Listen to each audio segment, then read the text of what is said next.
नॉर्सेट 8 के लिए आपको अप्लाई करना है, आपका एम सेट है कि आपको नॉर्सेट क्लियर करना है, नर्सिंग ऑफिसर बनना है, तो अब टाइम आ चुका है फॉर्म फिलिंग का। नॉर्सेट 8 के लिए फॉर्म फिलिंग अब स्टार्ट हो चुकी है, जो कि स्टार्ट हुई थी 24 फरवरी को। उसके लिए कौन से एसेंशियल डॉक्यूमेंट्स आपको चाहिए, जो कि आपको उसी फॉर्म में प्रिपेयर करके रखने होते हैं जिस फॉर्म में आपको अपलोड करने हैं। जैसे कि आप सबको पता है कि सीआरई की फॉर्म फिलिंग अभी कुछ टाइम पहले हुई थी। बहुत सारे स्टूडेंट्स ने बहुत सिली मिस्टेक्स की, पूरा फॉर्म फिलअप कंप्लीट नहीं किया, किसी डॉक्यूमेंट को अच्छी क्वालिटी में अपलोड नहीं किया या कोई डॉक्यूमेंट मिस कर दिया। उसके चक्कर में क्या हुआ, बहुत सारे स्टूडेंट्स के फॉर्म ही सबमिट नहीं हुए, तो ऑब्वियसली वो एग्जाम नहीं दे पाए। ये सेम गलती हमको नॉर्सेट 8 के केस में बिल्कुल भी रिपीट नहीं करनी है, क्योंकि कंपटीशन अब तब फाइट कर पाएंगे बच्चे जब हम उसके लिए एलिजिबल होंगे, यानी जब आप पहले फॉर्म फिल कर पाओगे अच्छे से, तभी हम फाइनल एग्जाम को अटेम्प्ट कर पाएंगे। तो पहले ही स्टेप है ये, उसी में हमको कोई भी गलती नहीं करनी है। तो लास्ट तक वीडियो को देखना अच्छे से कि कौन से डॉक्यूमेंट्स आपको अभी से प्रिपेयर करके रखने हैं, क्योंकि फॉर्म फिलिंग ऑलरेडी स्टार्ट हो चुकी है। तो आपको जल्दी से जल्दी अच्छे तरीके से फॉर्म पूरा का पूरा फिल करना है आखिरी स्टेप तक। ऐसा नहीं है कि फीस आपकी सबमिट नहीं हुई या फिर आपको उसमें कुछ एरर दिख रहा है और आपने उस स्टेप को वहीं पर छोड़ दिया, वापस देखा ही नहीं, वो फिर सबमिट नहीं होगा। सारे के सारे स्टेप्स को एक ही बार में बैठ के अच्छे से कंप्लीट करना है। उसके लिए पहले आपके पास सारे डॉक्यूमेंट्स ऑलरेडी प्रिपेयर होने चाहिए। डेट्स हम सबको तो क्लियर ही है, 24 फरवरी को आपके फॉर्म फिलिंग स्टार्ट हो चुकी है। लास्ट डेट हमारे लिए यहाँ पर इंपॉर्टेंट है, 17 मार्च 5 PM तक आप फॉर्म अप्लाई कर सकते हो नॉर्सेट के। इसके लिए आपको कुछ एसेंशियल डॉक्यूमेंट्स चाहिए, जो वैसे आपको हर एक एग्जाम में ऑलमोस्ट सेम ही डॉक्यूमेंट्स मांगे जाते हैं, लेकिन नॉर्सेट का क्राइटेरिया काफी स्ट्रिक्ट है।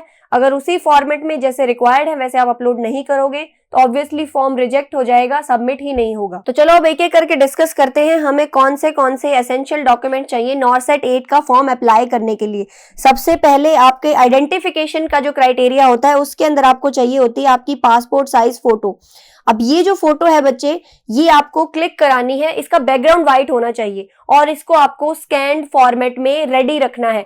अब इसका साइज क्राइटेरिया क्या रहेगा वो आप जब वेबसाइट पर अपलोड करोगे तो आपको वहां पर क्लियरली मिल जाएगा कि इतने पिक्सल की इमेज होनी चाहिए या इतने केबी का साइज होना चाहिए, उसी फॉर्मेट में आपको अपलोड करना है। पीडीएफ में मांगा है तो पीडीएफ फॉर्मेट में, जेपीजी मांगा है तो जेपीजी, ये चीज ध्यान रखनी है। उसके अलावा यहाँ पर आपकी आइडेंटिफिकेशन में ही एक और चीज इंपॉर्टेंट रहती है, जो है आपका सिग्नेचर। अब सिग्नेचर भी आपको क्लियर व्हाइट बैकग्राउंड के ऊपर करना है, प्रॉपर सिग्नेचर, उसको भी स्कैन करके रख लेना है। और सिग्नेचर के साथ साथ यहाँ पर आपका लेफ्ट थंब प्रिंट भी इंपॉर्टेंट रहता है, वो भी आपको इसी तरह से स्कैन करके रखना है। इसमें गलती मत करना, अपने पहले से ऑलरेडी इसको प्रिपेयर करके रखो ताकि जब एक फॉर्म फिलअप करने जाओगे तो आपको कोई भी परेशानी ना आए। फिर आता है आपका आइडेंटिफिकेशन का प्रूफ। आइडेंटिफिकेशन प्रूफ के अंदर आप रख सकते हो आधार कार्ड, ड्राइविंग लाइसेंस। वैसे मेनली सब लोग आधार कार्ड ही यूज करते हैं, लेकिन वो अगर आपके पास क्लियर नहीं है, फोटो अपडेटेड नहीं है, कभी कभी ये वाली दिक्कत भी आ जाती है कि आधार कार्ड के अंदर मोस्ट ऑफ लोगों की फोटो पुरानी है, अपडेटेड नहीं है, या तो उसे अपडेट करके आप अपलोड कर दो, या फिर आप उसके अलावा ड्राइविंग लाइसेंस या और आइडेंटिटी प्रूफ पैन कार्ड आप यहाँ पर अपलोड कर सकते हो, लेकिन वो भी आपको स्कैन फॉर्मेट में प्रॉपर पीडीएफ फॉर्म में रेडी होना चाहिए। उसके बाद हमारे आता है एलिजिबिलिटी पर हम आते हैं, यानी कि आपकी बेसिक क्वालिफिकेशंस।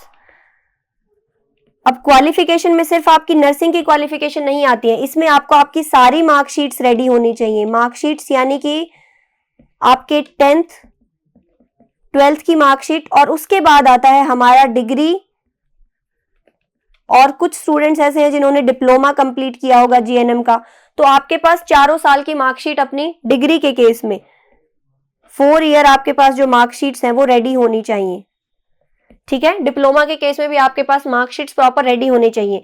अब यहाँ पर आपकी जो 10th की मार्कशीट होती है उसे हम एज अ बर्थ प्रूफ भी यूज करते हैं, यानी बर्थ सर्टिफिकेट अगर आपसे मांग लिया जाता है तो वहां पर भी आप 10th की मार्कशीट को अपलोड कर सकते हो। ये हो गया आपका क्वालिफिकेशन यानी एलिजिबिलिटी। अब इसके अलावा कैटेगरी वाइज भी स्टूडेंट्स डिवाइडेड होते हैं, यूआर कैटेगरी के स्टूडेंट्स हैं, ईडब्ल्यूएस के स्टूडेंट्स हैं, OBC, SC, ST category, PWBD, तो वो वाला क्राइटेरिया भी यहाँ पर आपको फिलअप करना है, यानी यहाँ पर आपके पास कैटेगरी सर्टिफिकेट होना चाहिए।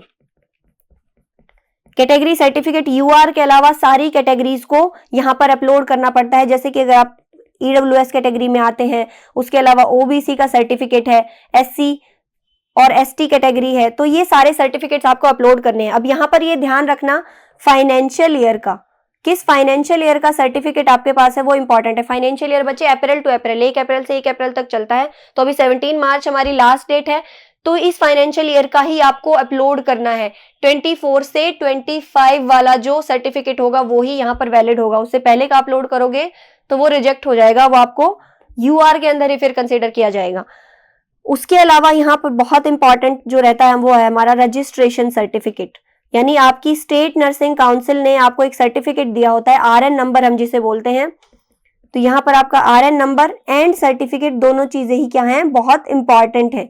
डीवी के टाइम पे भी इसको आपको रेडी रखना है, सारी चीजों को जो डॉक्यूमेंट्स मैंने अभी बताए हैं। अब नेक्स्ट हमारा एक और इंपॉर्टेंट सर्टिफिकेट आता है पीडब्ल्यूबीडी के जो स्टूडेंट्स हैं जो फिजिकल डिसेबिलिटी क्राइटेरिया को फुलफिल करते हैं, वो आपके पास सर्टिफिकेट होना चाहिए, वो भी आपको स्कैन फॉर्मेट के अंदर अपलोड करना है, ये बहुत इंपॉर्टेंट चीज है।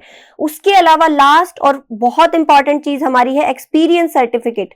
अब ये उन स्टूडेंट्स के लिए अप्लाई होता है जिन्होंने जीएनएम कंप्लीट की है और उसके बाद उन्होंने एक्सपीरियंस लिया है। एक्सपीरियंस सर्टिफिकेट बच्चे आपका सर्टिफाइड हॉस्पिटल से होना चाहिए, और होना चाहिए कितना, 2 ईयर एक्सपीरियंस यहाँ पर रिक्वायर्ड है जिन्होंने जीएनएम कंप्लीट की है उनके लिए। अगर जीएनएम के बाद आपने पोस्ट बेसिक किया है तो फिर आपको किसी भी सर्टिफिकेट की नीड नहीं है, फिर आप इक्विवेलेंट हो बीएससी ऑनर्स या फिर बीएससी नर्सिंग के।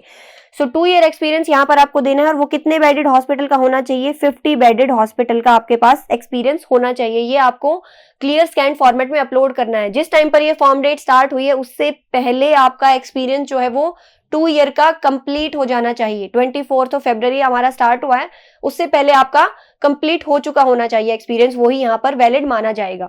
अब इसके अलावा लास्ट में ध्यान रखना, सेंटर चॉइस भी प्री का जो एग्जाम होता है उसकी सेंटर चॉइस आपसे फिल कराई जाएगी, उसको बहुत ध्यान से फिल करना है। यहाँ से आपसे क्लियरली सिटी चॉइस पूछी जाती है कि कौन सी सिटी में आपको आपका सेंटर चाहिए। मेंस के लिए सेंटर चॉइस फिर से फिल होगी, या फिर मोस्ट ऑफ मेंस का जो एग्जाम होता है वो दिल्ली में ही कंडक्ट कराया जाता है। प्री के लिए आपको सेंटर चॉइस दी जाएगी, तो आप जहां पर वेयर यू आर रिजाइडिंग, जहां पर आपका रेजिडेंस है उसके आसपास जो सिटी ऑप्शंस आपको मिले वो आप चूज कर सकते हो। जैसे सीआरई के अंदर स्टेट का ऑप्शन था, तो ऐसा यहाँ पर नहीं रहता है, मोस्ट ऑफ यहाँ पर आपसे डायरेक्टली सिटी चॉइस फिल कराई जाती है, तो वो बहुत ध्यान से फिल करनी है, वो बहुत इंपॉर्टेंट है। जितना लेट हो जाओगे फिर जो आपने सिटी चॉइस फिल करी है उसके मिलने के चांसेस बहुत कम हो जाते हैं, क्योंकि कंपटीशन बहुत हाई है, बहुत ज्यादा स्टूडेंट्स बहुत ज्यादा नंबर में नॉर्सेट के लिए अप्लाई कर रहे हैं। तो टाइम से अपने डॉक्यूमेंट्स को रेडी कर लो, जिस जिस फॉर्मेट में चाहिए होते हैं उसमें ये सारे डॉक्यूमेंट्स होने चाहिए। कोई भी मिसिंग है तो फिर आपका फॉर्म सबमिशन बहुत डिले हो सकता है या फिर रिजेक्ट हो सकता है। और लास्ट में हमारा आता है फी सबमिशन। अब इस पूरे स्टेप को कंप्लीट करके ही क्लोज करना उसको, विंडो को। जब आपके पास आ जाता है नोटिफिकेशन या फिर आपको एक्सेप्टेड दिखा दिया है कि आपकी फीस सबमिट हो चुकी है, उसी के बाद आपको मानना है कि हाँ मेरा नॉर्सेट 8 का जो फॉर्म है वो फिलिंग मैंने अब कंप्लीट कर ली है। सारे के सारे स्टेप्स को फुलफिल करना, क्योंकि बाद में ऐसा हुआ कि यहाँ पर कुछ एरर आ गया था या फिर ये क्या हो सकता है, रिजेक्ट हो सकता है, तो फिर आपको प्रॉब्लम आती है। क्योंकि हमें मेन फोकस रखना है कहाँ पर, एग्जाम के लिए प्रिपेयर करने में।